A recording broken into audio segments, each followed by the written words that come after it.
creepy bus driver with bad intentions.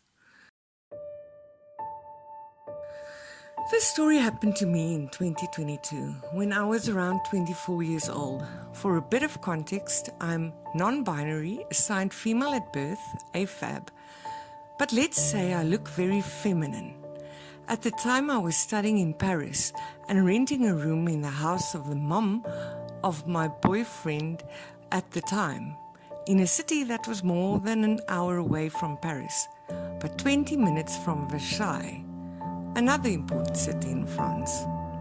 It was in winter, during a school break I think, and I was going out in Paris to see a long-time internet friend for the first time. She turned out to be a very toxic and problematic person whom I'm not in contact with anymore, but the story is not about her. I must say that I have a rather petite frame because of an eating disorder I was dealing with ever since I was a child. And I've always looked much younger than my age. Even these days I need to show my ID when I want to buy alcohol. On the day of my encounter with my friend, I was dressed casually with a skirt. Our encounter went very well, but since I lived far away and planning to go to my boyfriend's house later, I had to leave before midnight because the public transportation would become scarce after 10 p.m. and I had around 2 hours of transit to get there. Unfortunately, I didn't leave early enough, so I managed to get a train until Versailles, but would have to wait almost an hour to get a bus to go to the nearest city from my boyfriend's house, where he would then pick me up with his car. While I was waiting near the train station, I noticed a group of bus drivers who were smoking and talking to each other. I approached them to ask which one of them was going to drive the bus to insert the name of the city closest to my boyfriend's house. And one of them, a small man with grey hair, was probably in his late 40s, early 50s, told me that it was him. He noticed my skirt and said that I must be freezing, so he offered me to go heat myself in the bus and wait there until the time of the departure.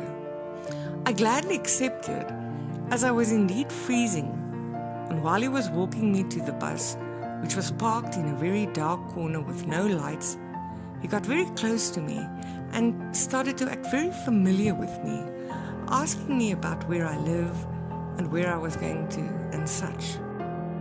I was feeling uneasy and uncomfortable, but I was raised to be polite, and I've always been a people pleaser, so I answered all his questions with as little details as possible until we reached the bus.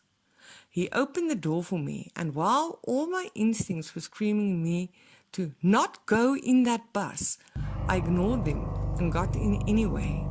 I sat in front of the bus, where there was a bit of light, but mind you, I am black, and even in the dark it would have been very difficult for anyone to see me. Beside from the outer bus drivers who saw me leave with the driver, no one knew I was in the bus. Anyway, the second I got in the bus, things got even weirder. He threw his lit cigarette away and got in the bus with me as well, all while telling me a bunch of anecdotes about the bus, about how the bus was actually designed to transport the French football team, and how there was a huge table and even bathroom at the back of the bus, and I should come in the back of the bus with him to see. He suggested to me twice to come in the back of the bus, where there were absolutely no light, and this scared me even more. So I texted my boyfriend, "Might not come tonight, weird bus driver, call me ASAP," while ignoring the driver rambling. He then came back to the front of the bus and stayed in the corridor, blocking my way. He talked about random things I don't remember, and all the time his eyes were fixated on me, especially on my phone that was in my hand and my knees, thighs. All the time I was praying for my boyfriend to see my message and call me, and when he finally did, I breathed a sigh of relief. The driver must have seen the face of my boyfriend on the screen of my phone, because he took a step back and told me that he was going to smoke another cigarette outside. I answered my phone and told my boyfriend everything that was going on while looking out the window to keep an eye on the bus driver. When he was far enough, I ran to get out of the bus, only to discover in shock and horror that he had locked the door. I was trapped in that bus, and no one knew where I was, except my boyfriend, the creepy bus driver, and the other bus drivers who saw me leave with him. Still on the phone with my boyfriend, I went back to where I was previously sitting and saw through the window that the creepy bus driver was coming back. When he saw me on the phone, he left and locked the bus again. He did this circle back and forth a total of 3 times, locking the bus behind him every time. But the last time he stayed near the bus. So I hung up with my boyfriend and decided to text him instead. At some point, I sat on another seat to keep an eye on the creepy bus driver, and through the window I saw and heard an elderly woman who asked him if his bus was going to the city nearest to my boyfriend's house, and he deliberately lied to her, telling her that it would be another bus. At this point, I was freaking out, frantically texting my boyfriend that I was going to die, that the bus driver would do terrible things to me, then kill me and throw my body away. It was at this moment that the bus driver went back in the bus and locked the door again. We were supposed to leave in less than 10 minutes, and suddenly something finally snapped in my brain. I got up, trying to maintain a calm appearance, and lied to him about how I need to go back to the train station to go to the bathroom. He told me that there were bathrooms in the bus. Then I lied again, saying that I needed some snacks from the vending machine. He hesitated and finally accepted to let me go. But before he did so, he pretended twice that the button to open the doors wasn't working. And at this point, I didn't care about hiding my distress anymore. I told him that if he couldn't open the door, I'd pick the emergency hammer to break the door, and suddenly the bus button was working again. I bolted out of the bus and took the deepest breath of cold, fresh air I've ever taken. I've never been in prison, but I imagine that this is what it feels like to be released from prison. I then ran up to the train station, hid behind a vending machine, and when I finally felt safe, I bursted into tears. I called my boyfriend back, and he told me that he called his sister who lived in Versailles, so that a boyfriend would come and pick me up. While I was trying to calm myself, guess who I saw coming to the train station? The creepy bus driver. He was acting like he was looking for something, or rather, someone, and that was likely me. I held my breath and waited for him to leave, and then cried some more because I realized at that moment that I was his prey, and I was right about his bad intentions. Finally, the boyfriend of my boyfriend's sister came and took me back to where I lived, and I couldn't sleep that night or the following days. My insomnia worsened. I made a signaling to the bus company, but since he wasn't the usual driver for them, nothing was done, and I didn't even receive an answer. I'm very grateful for everyone who helped me that night, and I know it has been said before, but let me say it again as a reminder. Trust your guts, trust your instincts, they're never wrong. Also, fuck being polite with creeps that make you feel uncomfortable, unsafe, or uneasy. Thank you for your time and attention. Stay safe, everyone, and have a nice life. P.S. Sorry for all the possible mistakes. It is currently past 5 a.m. I've been writing for more than an hour, and though I'm fluent in English, it's not my first language. Oof, I know all too well how creepy and absolutely awful Frenchmen are. I wish I could go kick every single one of those other bus drivers who let this happen. They clearly knew what was going on. They always do. Que bande batat. I'm glad you trusted yourself and go out. Honestly, I doubt it is all French men or all men in general, but this guy was undoubtedly creepy. Thank you for your concern and for your strong reaction. It is heartwarming. The French sentence made me smile. I appreciate you. I don't know if the other bus drivers knew. Honestly, it didn't even cross my mind until you mentioned it now. It's not all men, sure, but it's enough that nearly every post on this sub and others like it involve men being inappropriate, creepy, violent, or all three. And that's an important thing to point out. Je suis héroïne. Dont je me connais niveau MacLeod. I'm more concerned why none of those other bus drivers said anything, and why didn't immediately bolt for safety and when that old lady was there. Hope that dodgy old man dies a terrible death for harassing late-night customers. I don't know for the other bus drivers, but for the old lady, honestly, it didn't cross my mind. I mean, the bus doors were locked and she called him from afar. Plus, I didn't think she could have done anything. The mind works in mysterious ways sometimes. I sure hope the same for him, honestly. This made me uncomfortable to read. Hope you're okay.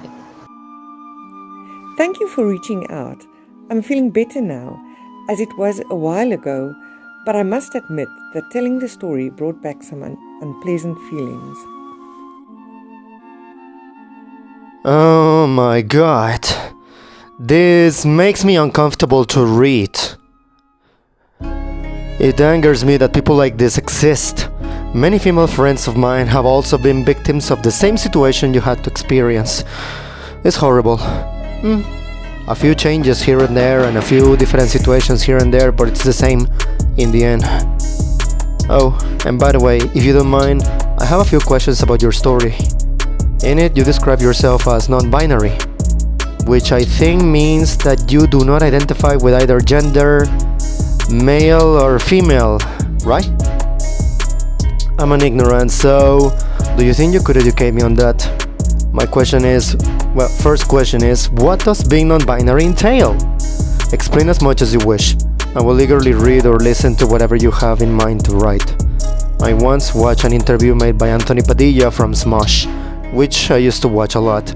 He interviewed non-binary people. I'm a Mexican man, born and raised here, in a Catholic family who is an absolute manly man and a macho man who will cry himself to sleep with masterpieces like Rosa Pastel, Rosas, Maquillaje and Las de la Intuición. They are in Spanish, so you should check them out. These songs are sung by mostly women, female singers, and one could say they are women-oriented and gynocentric, if you will. There is friendly irony in my comment because these are songs about love, romance, femininity, and things not typically associated with manhood and manliness. However, being truly manly means just loving your family, being a provider, and not shaming your boy if he wants to do ballet or if he wants to play with dolls. Even better, if he wants a purple lunchbox, that's alright. Colors are gendered so often and so pointlessly.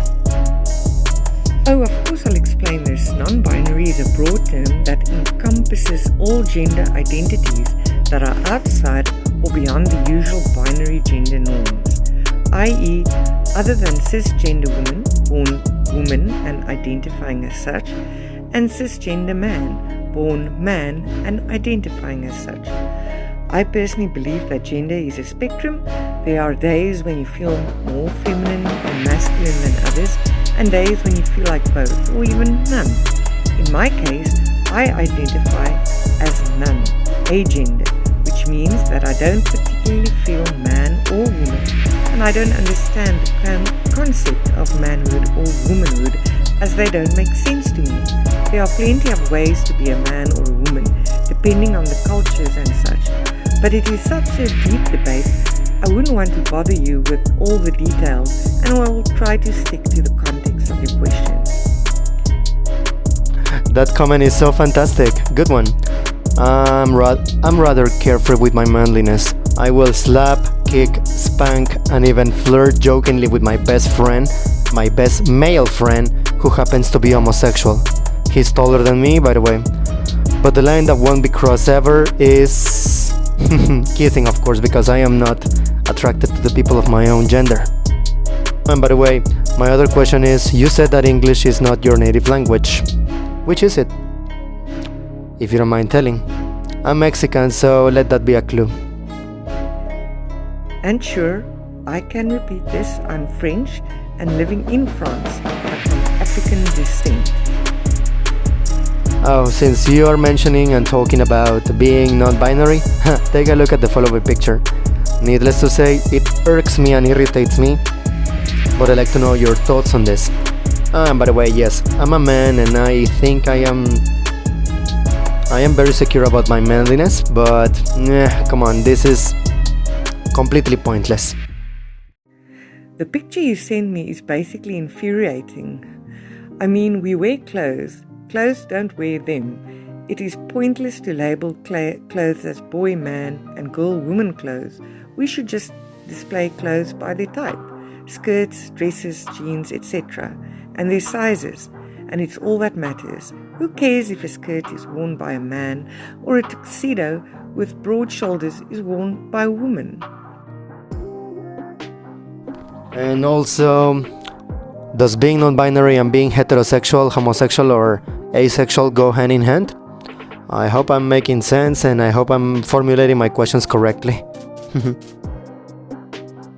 There are no such things as generality when it comes to gender and sexual romantic attraction.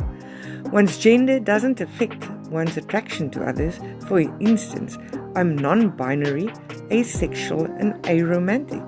But there are non-binary people who are gay, trans, bisexual, straight, etc., as one's gender may differ from one's attraction. And yes, non-binary people can be heterosexual.